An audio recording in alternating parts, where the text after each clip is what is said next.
The year was 1884, and the silence on Arthur Vance's ranch had a weight to it, a physical presence that settled in the corners of his small cabin and pressed down on his shoulders as he slept. It was a silence born of loss, cultivated by isolation, and now it was as much a part of him as the calluses on his hands or the ache in his bones when a storm rolled in from the north. His world had shrunk to the boundaries of his land, a starkly beautiful and unforgiving expanse of Wyoming territory where the wind was the only constant companion, whispering through the sparse pines and carrying the scent of dust and distant rain. Each day was a metronome of necessity. He rose before the sun painted the eastern sky in shades of bruised purple and soft rose, his movements economical and practiced. He tended to his small herd of cattle, their lowing sounds a temporary reprieve from the quiet. He mended fences that seemed to perpetually sag under the strain of wind and snow. He chopped wood until his back screamed in protest, stacking it high against the cabin wall, a bulwark against the coming winter and the loneliness it would inevitably deepen. The cabin itself was a testament to a life cut short. 2 chairs sat at the small wooden table, but only one ever felt the warmth of a body. In the corner, a rocking chair, small and expertly carved, sat motionless, collecting a thin film of dust that he could never bring himself to wipe away. It had been for Eleanor and little Samuel. The fever had taken them both 3 winters ago, leaving Arthur a hollowed-out man rattling around in the shell of a life they were meant to build together. He had forgotten the sound of laughter. He had forgotten the easy rhythm of conversation over a shared meal. His own voice, when he was forced to use it in town, sounded like rocks grinding together, rusty from disuse. He was a man living in the past tense, his existence a long, drawn-out epilogue to a story that had ended too soon. The land was his penance and his sanctuary, a place where no one could see the grief that clung to him like a shroud. He asked nothing of the world, and in return, the world had seemed content to forget him entirely. It was a trip for salt, flour, and coffee that broke the rhythm of his solitude. He hitched his steady old horse, Bartholomew, to the wagon and made the long, jarring journey into the town of Redemption. Redemption was a generous name for a place that offered little of it. It was a dusty collection of clapboard buildings huddled together against the vastness of the prairie, a place of hard-bitten people who measured a man's worth by the sweat on his brow and the silence he kept about his own troubles. Arthur preferred to be an apparition there, sliding into the general store, trading his few words with the proprietor, Mr. Hale, and disappearing back into the wilderness before the dust of his arrival had fully settled. But on this day, something was different. The train had come and gone, leaving behind its plume of black smoke to dissipate against the brilliant blue sky. Near the small, sun-bleached platform, a crowd of sorts had gathered, not a welcoming party, but a flock of vultures. They whispered and pointed, their faces a mixture of cruel amusement and sanctimonious pity. At the center of their attention, seated perfectly still on a large, sturdy trunk, was a woman. She was a black woman, and her size was substantial, a fact the Gawker's whispers made brutally clear. She wore a deep blue traveling dress, impeccably clean despite the dust, and a hat that shadowed a face of remarkable composure. She did not look at the crowd. She did not fidget or weep. Her hands, clad in white gloves, were folded neatly in her lap. Her spine was straight, her chin held at an angle that spoke not of arrogance, but of a profound and inviolable dignity. She looked like a queen on a throne of sorrows, marooned in a kingdom of dust and disdain. Arthur stopped his wagon, his hands tightening on the reins. He heard snippets of conversation carried on the wind. Sent for a bride, sight unseen. Took one look at her when she stepped off that train and sent her right back. Refused to even pay her passage back. Just left her. The words were sharp and ugly, each one a stone thrown at the silent woman. The man who had sent for her, a bitter rancher named Peterson from the South Ridge, was known for his cruelty and his vanity. Arthur could picture the scene perfectly. Peterson's smug face curdling into disgust, the casual brutality of his dismissal. The station master eventually shooed the crowd away, but the woman remained. The sun began its slow descent, casting long shadows that stretched like grasping fingers across the dirt street. Still she sat, a monument of patience in a world that had offered her none. Arthur conducted his business in the store, his mind replaying the image of her. He saw not the woman the town saw, an object of ridicule, a piece of unwanted baggage. He saw a soul who had traveled 1,000 miles on a promise, only to be met with the coldest face of human cruelty. He saw an isolation that mirrored his own, though its source was different. His was a cage built of grief, hers one built of prejudice and rejection. When he emerged from the store, the street was nearly empty. The sun was a fiery orange orb kissing the horizon, and the woman was still there, a solitary figure against the encroaching twilight. Something inside Arthur, a part of him he thought had died with his family, stirred. It was a flicker of indignation, of a decency he had inherited from his father. He could not just leave her there. He could not drive back to his silent ranch and leave her to the mercy of a merciless town. He guided the wagon towards the platform, the wheels crunching softly in the dirt. He stopped a few feet away, the silence stretching between them. He removed his hat, a gesture of respect that felt both foreign and necessary. "Ma'am," he said, his voice rough. Her head turned slowly, and for the first time he saw her face clearly. It was a strong face, with high cheekbones and intelligent, weary eyes that seemed to hold the weight of her long journey. There was no fear in them, only a deep, guarded watchfulness. "Sir," she replied, her voice a low, melodic contralto that was startlingly beautiful. "The last train is gone for the day," he stated, the words feeling clumsy and inadequate. "I am aware," she said, her composure unwavering. "You can't stay here." A faint, sad smile touched her lips.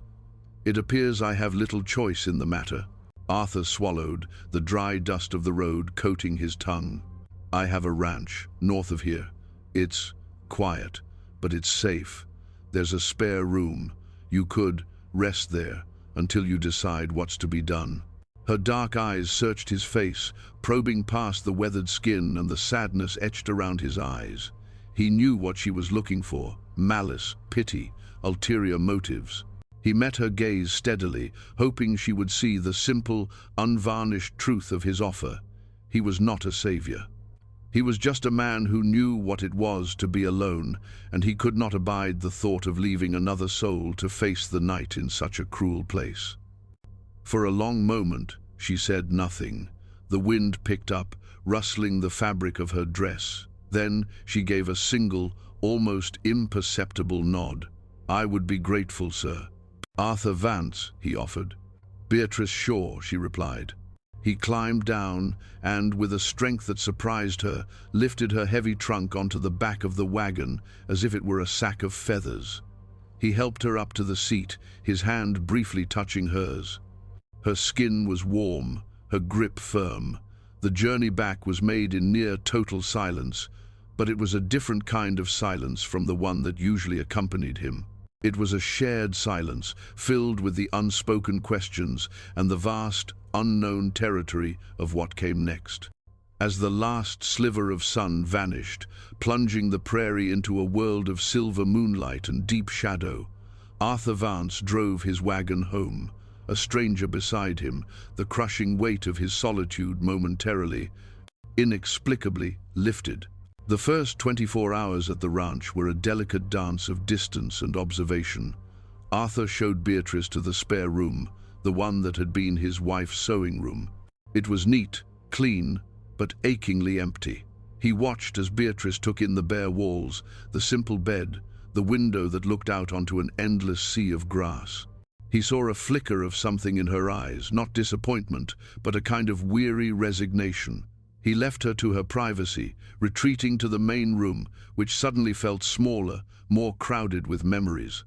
He made a simple supper of beans and bacon, placing a plate on the table for her. She emerged from the room a short time later, having removed her hat and gloves. She had brushed the dust from her dress and tidied her hair. She sat opposite him, the empty chair that was always Eleanor's between them, and ate with a slow, deliberate grace that made his own rough manners feel oafish. They did not speak. The only sounds were the clinking of forks against tin plates and the sighing of the wind outside. He studied her when he thought she wasn't looking, noting the intelligence in her gaze, the set of her jaw that spoke of a resilience forged in a fire he could only imagine.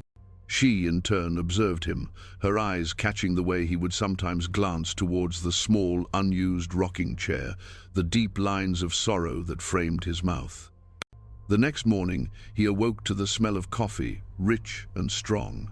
He entered the main room to find Beatrice by the stove, a clean apron he hadn't seen before tied around her waist. She had found his meager supplies and made do. The fire was burning steadily, a pot of oatmeal was bubbling, and the room felt warm.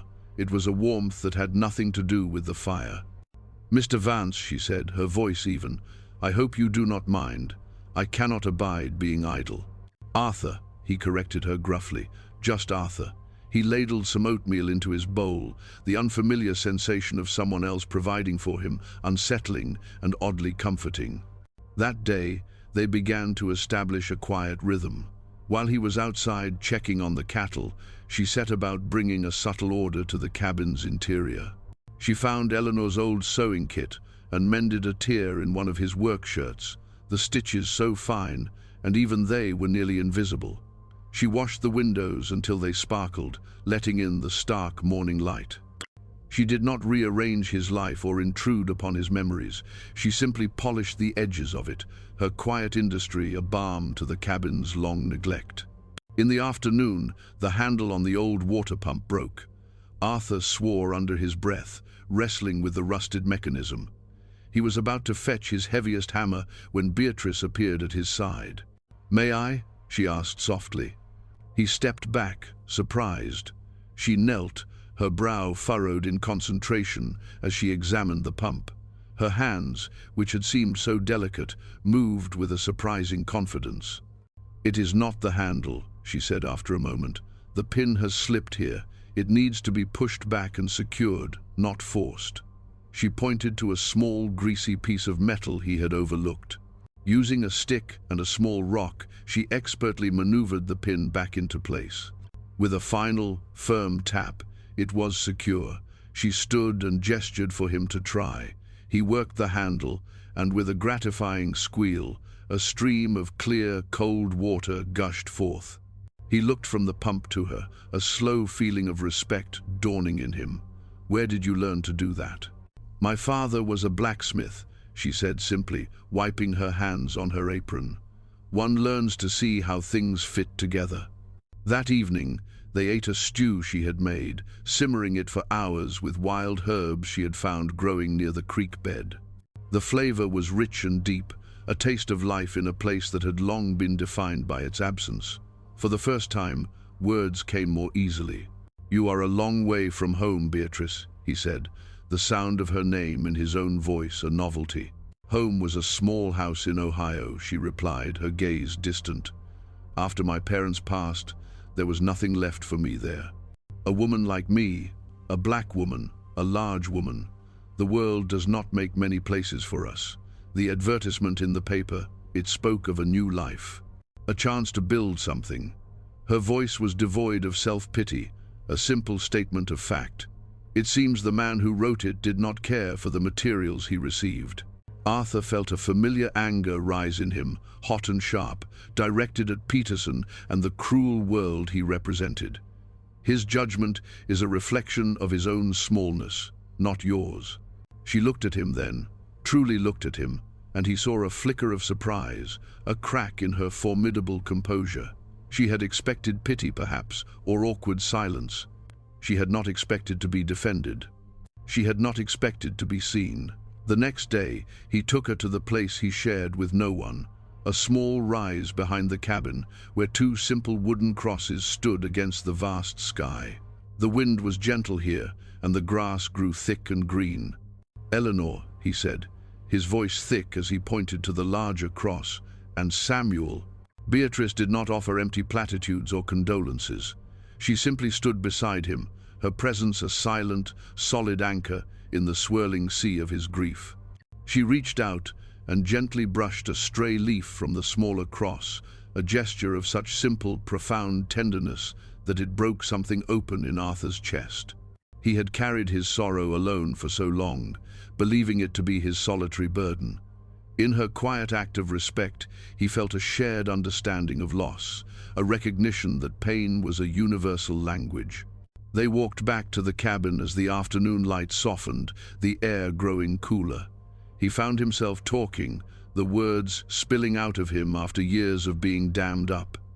He told her about Eleanor's laugh, how it sounded like wind chimes.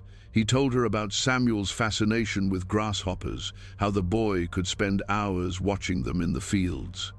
He spoke of the silence that had descended after they were gone, how it had become a living thing, a predator that stalked the halls of his heart. Beatrice listened, her attention absolute. When he finally fell silent, his throat raw with unshed tears, she said, "Grief is a house with no doors. You can never leave it, but you can learn to open the windows." In the days that followed, the windows began to open. The cabin, once a tomb of memories, started to feel like a home again. Beatrice's low humming as she worked was a gentle counterpoint to the howling wind. The smell of baking bread replaced the scent of dust and sorrow. They worked together, falling into a partnership that felt as natural as the turning of the seasons. He taught her how to spot a cow about to calf. She taught him which wild plants were good for tea and which could soothe a fever. He began to see her not for her size or the color of her skin or the circumstances that had brought her to his door. He saw her strength, her quiet wisdom, her unwavering dignity. He saw the kindness in her hands when she tended to a cut he got while mending a fence. He saw the humor that sometimes sparkled in her eyes when his horse, Bartholomew, was being particularly stubborn. He saw Beatrice, and he realized, with a startling clarity that shook him to his core, that the silence he had once cherished as a monument to his loss now felt like an emptiness he no longer wished to endure. Her presence had not erased his past, but it had made a future seem possible for the first time in 3 long years. The illusion of their secluded peace was shattered by a dwindling sack of flour. A trip to redemption was unavoidable. A knot of apprehension tightened in Arthur's stomach. Their small, quiet world was about to collide with the loud, ugly one that lay beyond their fence line. As they rode into town, the change was immediate and palpable. Doors opened a crack, faces appeared in windows. The few people on the street stopped and stared, their gazes hostile and sharp. The whispers followed them like a swarm of angry bees. Arthur felt Beatrice stiffen beside him on the wagon seat, her back becoming ramrod straight, her face a mask of impenetrable composure. He wanted to tell them to stop, to shield her from their venom, but he knew that words would only fuel their fire. He pulled the wagon up in front of Hale's general store. As he helped Beatrice down, a group of men loafing on the porch of the saloon across the street took notice. At their center was Garrett Callahan, a man whose cruelty was as well known as his thirst for whiskey. Callahan had a mean streak that he often directed at anyone he deemed weaker than himself. "Well, well," Callahan drawled, his voice carrying easily across the street. "Look what Vance dragged in. Couldn't find a bride of your own, Arthur. Had to take Peterson's leftovers." His cronies snickered. Arthur ignored them, his jaw tight, and ushered Beatrice towards the store's entrance. He could feel her trembling slightly, a tremor of fury, not fear. "She's a big one, ain't she?" another man shouted. "Must take a whole side of beef to feed her." The laughter that followed was coarse and brutal. Arthur's hand clenched into a fist at his side. He pushed the store door open, the little bell above it ringing with a frantic, cheerful sound that was a jarring contrast to the tension outside. Mr. Hale, a small, nervous man, averted his eyes as they entered, busying himself with rearranging a stack of canned peaches. The prejudice in redemption was a contagion, and no one wanted to risk infection by showing a shred of kindness. They gathered their supplies in a strained silence, the weight of the town's judgment pressing in on them from all sides. Arthur paid hail, his movements stiff with anger. As they stepped back out into the harsh sunlight, Callahan and his friends were waiting for them, blocking their path to the wagon. "Leaving so soon?" Callahan sneered, stepping directly in front of Beatrice. He looked her up and down with a leering, insolent gaze. "Peterson said he sent you back because he ordered a woman, not a draft horse. What's it like, being so unwanted?" Before Arthur could move, Beatrice spoke, her voice low and clear, cutting through the thick air of malice. "Sir, you mistake my value with your own lack of perception. I would appreciate it if you would step aside." Callahan's face darkened with fury at her defiance. He was not used to being challenged, especially not by a black woman. "You got a mouth on you," he snarled, and his hand shot out, grabbing her arm in a punishing grip. "Maybe I ought to teach you some manners." That was the moment everything changed. For 3 years, Arthur Vance had been a ghost, a man moving through the motions of life, his heart encased in ice. But seeing Callahan's hand on Beatrice, seeing the flash of pain and outrage in her eyes, shattered that ice into a million pieces. A white-hot rage, pure and protective, surged through him. It was an awakening. He moved with a speed that belied his quiet nature. He didn't throw a punch. He simply stepped between them and clamped his hand over Callahan's wrist, his grip like a blacksmith's vice. Callahan grunted in pain and surprise, his fingers unwillingly releasing Beatrice's arm. "Take your hand off her," Arthur said. His voice was not loud, but it was deadly quiet, stripped of all emotion, save for a cold, unshakable resolve. It was the voice of a man who had nothing left to lose and had just found something worth defending. Callahan, stunned by the sudden turn, tried to wrench his arm free, but Arthur's grip was absolute. The other men took a hesitant step forward, but stopped when they saw the look in Arthur's eyes. It was a look they had never seen before, not the haunted gaze of a grieving widower, but the flinty stare of a man pushed to his absolute limit. "This woman," Arthur said, his eyes never leaving Callahan's, "is Beatrice Shaw. She is under my protection. Her name will not be spoken with disrespect by you or any other man in this town. An insult to her is an insult to me. Do you understand?" He wasn't asking a question. He was laying down a law. The silence that followed was absolute. Callahan's bluster evaporated, replaced by a sullen fear. He nodded dumbly, his eyes wide. Arthur released his wrist, shoving him back a step. "Now, get out of our way." Callahan and his men scrambled aside as if he had brandished a hot iron. Arthur calmly loaded their supplies onto the wagon, then turned and helped Beatrice onto the seat. He climbed up beside her and with a flick of the reins guided the wagon out of town, leaving the stunned and silent populace of Redemption in his dust. He did not look back. He was no longer a ghost in their world. He was a man with a purpose, and that purpose sat beside him, her head held high, her presence a silent testament to the battle they had just won together. The ride back to the ranch was charged with an energy that was entirely new. The confrontation in town had not broken them, it had forged them. It had been a crucible, burning away the last vestiges of their isolation and revealing the solid, unyielding bond that had formed between them. Arthur could feel it in the way Beatrice sat beside him, no longer a temporary guest, but a partner who had faced down the world with him. He could feel it in his own heart, which was beating with a strength and clarity he hadn't felt in years. The rage had subsided, replaced by a fierce, tender sense of protectiveness and a profound respect for the woman at his side. They reached the ranch as the sun began its final, spectacular descent. The sky was a canvas of impossible color streaks of gold and crimson, bleeding into a deepening indigo. The light washed over the landscape, transforming the harsh prairie into something soft and beautiful.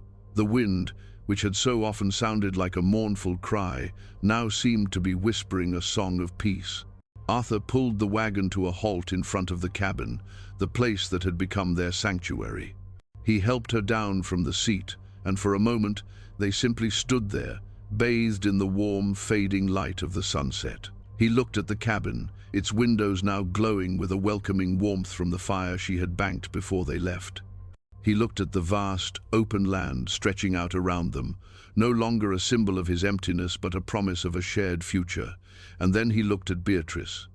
He saw the whole of her journey in her eyes, the hope that had carried her from Ohio, the humiliation she had endured at the train station, the quiet dignity with which she had rebuilt her world within the walls of his home, and the fierce courage she had displayed in town. He saw a partner, a companion, a woman of immense strength and boundless grace. He saw the person who had walked into the ruins of his life, and, with her quiet presence, had shown him how to open the windows and let the light back in. The realization struck him with the force of a physical blow. He did not want this to be a temporary arrangement. He did not want to face the coming winter or any season after it without her. The thought of her leaving, of the silence returning to the cabin, was now unbearable. He knew what he had to do. It was not a decision born of haste or pity, but of a certainty that had been growing steadily with every shared meal, every quiet conversation, every moment of mutual support. It was the most logical, most necessary thing in the world. "Beatrice," he said, his voice husky with an emotion he couldn't name. He still held her hand from helping her down, and his thumb gently stroked the back of it. She looked up at him, her dark eyes questioning yet calm. The dying light softened the strong lines of her face, illuminating the deep well of kindness he had come to know. "I know I ain't got much to offer," he began, the words feeling small and inadequate for the immensity of what he felt. "This land is hard, this cabin is small, my past is full of ghosts, but for the first time in a long time, it feels like a place where a life could be built again." He took a breath, his heart thudding against his ribs. "I don't want you to be a guest here, Beatrice, and I don't want you to be just under my protection. I want you to be my partner. In all of it, the work, the quiet, the sunrises." He met her gaze, his own filled with a raw, unvarnished honesty. "This ain't much of a place," he repeated, his voice dropping to a near whisper. "But it could be a home, for both of us. If you'll have me, Beatrice Shaw, will you marry me?" Tears welled in her eyes, but they were not tears of sorrow or humiliation. They were tears that glittered in the twilight, reflecting the last of the sun's fire. A slow, beautiful smile spread across her face, transforming her expression into one of pure, radiant joy. She had been bought and sold, rejected and ridiculed, but here, under a vast Wyoming sky, a quiet man was offering her not a contract, but a covenant. He was offering her a home, a partnership, and the one thing she had never been given, a choice that was truly her own. Her hand tightened on his. "Arthur Vance," she said, her voice thick with emotion, but as steady as the earth beneath their feet. "There is nothing I would like more.